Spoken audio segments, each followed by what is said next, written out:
বলছি নুসরত দিদির 174 ধারাকে উপেক্ষা করে সুন্দরবনে বাঘ ঢুকেছে, আর কিছুক্ষণের মধ্যে শওকত দাস শুনে রাখুন নওশাদ সিদ্দিকী ঢুকছে। আপনার ভাইপোকে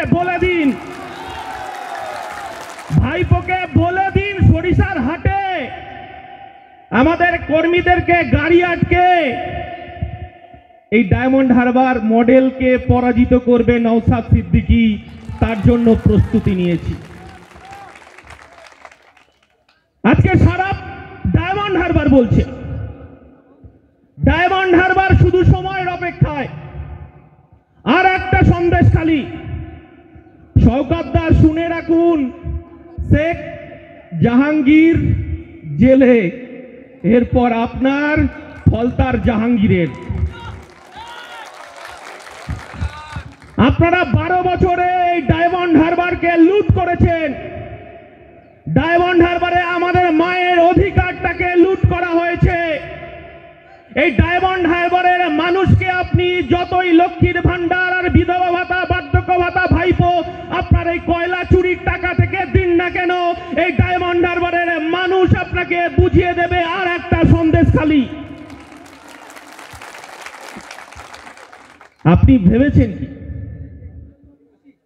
ধমকে চমকে মিথ্যে মামলা দিয়ে পুলিশের একটা অংশকে ব্যবহার করে ডায়মন্ড হারবারের খেটে খাওয়া শ্রমজীবী, আদিবাসী, দলিত, আমার শ্রমজীবী ভাইদেরকে যারা জীবনকে বাজি রেখে তারা মাছ ধরতে যায়, তাদের অধিকারটাকে কেড়ে নেবে, তার উত্তর সন্দেশখালী দিয়েছে। আর নওশাদ সিদ্দিকী এখানে এসে বুঝিয়ে দেবে আগামী দিন ডায়মন্ড হারবারে আপনি লোটা কম্বল গুটিয়ে কালীঘাটের বাড়িতে যাবেন। ইন্ডিয়ান সেকুলার ফ্রন্ট যেটা বলছে, আমরা বলছি গরিব খেটে খাওয়া শ্রমজীবী মানুষের অধিকারকে ফেরত দিতে হবে। আমার মায়েরা বলছে, পশ্চিম বাংলার মায়েরা বলছে, পশ্চিম বাংলার বোনেরা বলছে, চিৎকার করে বলছে, আমরা গতর খাটিয়ে খেতে চাই। এই শওকত মোল্লাদের পার্টি অফিসে আমার মায়েরা 1000 টাকার জন্য রাত্রিবেলা যেতে চায় না, তার উত্তর 2024 সালে আমার মায়েরা দেবে। আমার মায়েরা গতর খাটিয়ে খেতে চায়, এই কথাটাই ইন্ডিয়ান সেকুলার ফ্রন্ট সারা পশ্চিম বাংলায় আমরা এই কথাটা বলতে চাইছি। অদ্ভুত ব্যাপার, কিছুদিন আগে আমাদের দলের চেয়ারম্যানের দুটো প্রোগ্রাম ছিল, একটা সন্দেশখালী যাওয়ার আর একটা হচ্ছে বাসন্তীতে একটা কর্মী সভা করার কথা ছিল।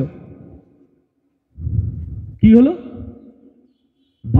সন্দেশখালী থেকে 62 কিলোমিটার দূরে নওশাদ সিদ্দিকীকে অ্যারেস্ট করলো।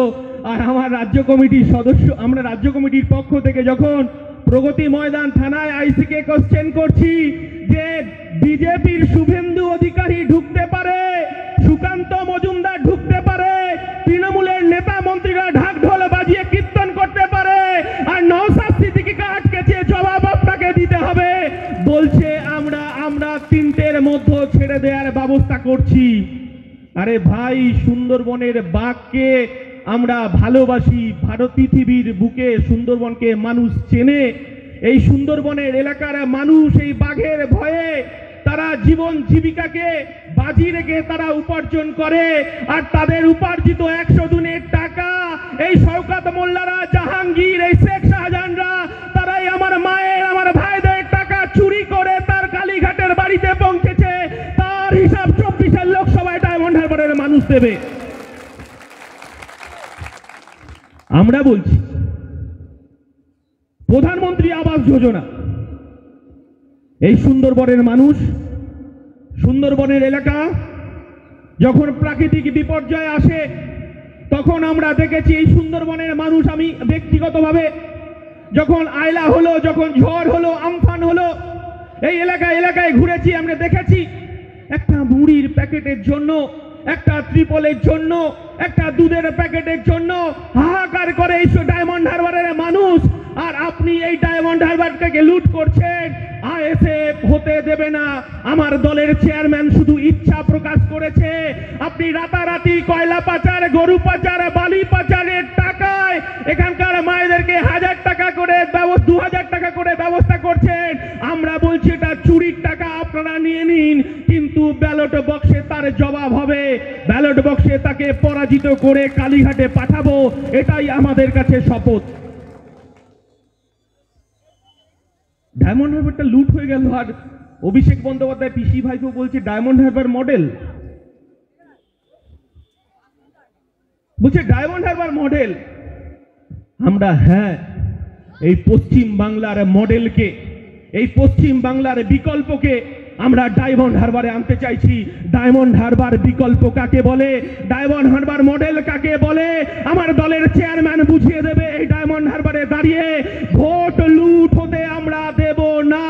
এই ডায়মন্ড হারবারে 19 সালের নির্বাচন আর এই 23-24 সালের নির্বাচন, 500 ভোট 1200 বুথে ভাইপো হেরেছে, আর 500 বুথ লুট করা হয়েছে।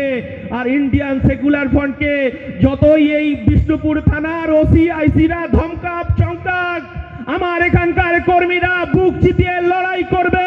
তৃণমূলকে 1 ইঞ্চি জমি আমরা ছাড়বো না, তৃণমূলকে 1 ইঞ্চি জমি আমরা ছাড়বো না এখানে। কারণ 100 দিনের টাকা আমরা দেখলাম মমতা বন্দ্যোপাধ্যায় আর এই ভাইপো ক্যাম্প করেছে, দুয়ারে ক্যাম্প করে জব কার্ডের মায়েদেরকে গিনিপিগ ভেবেছে। তাদের হকের টাকা, 100 দিনের জব কার্ডের টাকা বিজেপি বন্ধ করে দিয়েছে, আর তৃণমূল লুট করেছে। বিজেপি তাদেরকে কোন রকম পানিশমেন্ট, কোন রকম শাস্তি দিল না। আর মমতা বন্দ্যোপাধ্যায় বলছে যে আমি 100 দিনের টাকা দিয়ে দেব। আর এই ভাইপো তার পোষা চোরগুলোকে আড়াল করার জন্য এই ডায়মন্ড হারবারের মানুষের, আমার খেটে খাওয়া মানুষের, তাদের ওষুধের টাকার যে ট্যাক্স, যাদের চাল ডাল কেনার ট্যাক্স, আমার উপার্জিত অর্থের ট্যাক্স দিয়ে চোরগুলোকে এই ভাইপো মমতা বন্দ্যোপাধ্যায় আড়াল করে জব কার্ডের ক্যাম্প তৈরি করেছে। এর হিসাব আমাদেরকে দিতে হবে, অভিষেক বন্দ্যোপাধ্যায়কে দিতে হবে এর হিসাব। পরিস্থিতি খুব কঠিন, লড়াইটা আবার নতুন করে শুরু করতে হবে আমাদের। আমাদের কর্মীরা, হাজারে হাজারে কর্মীরা এখানে প্রবেশ করবে। সকাল থেকে শওকত মোল্লা ঘুরে ঘুরে বেড়াচ্ছে, মুখ চিনছেন, ধমকাচ্ছে চমকাচ্ছেন। আর এই বিষ্ণুপুরের সভা থেকে বলে যাই যে সন্দেশখালীর আমার মায়েদেরকে তাদের রাত্রি 12টার সময় ডেকে তাদেরকে কাপড় খুলে ইজ্জত লুণ্ঠন করা হয়েছে। তারা বলছে, আর আমার দিদিমণিকে যখন সন্দেশখালীর মায়েরা বলছে একবার আসুন সন্দেশখালীতে, আর আমার দিদিমণি দিদি নম্বর 1-এ রচনা ব্যানার সঙ্গে ধেই ধেই করে নাচছে, এর উত্তর আমার ডায়মন্ড হারবারের মায়েদেরকেও এর উত্তর দিতে হবে। কি কঠিন পরিস্থিতি বলুন তো।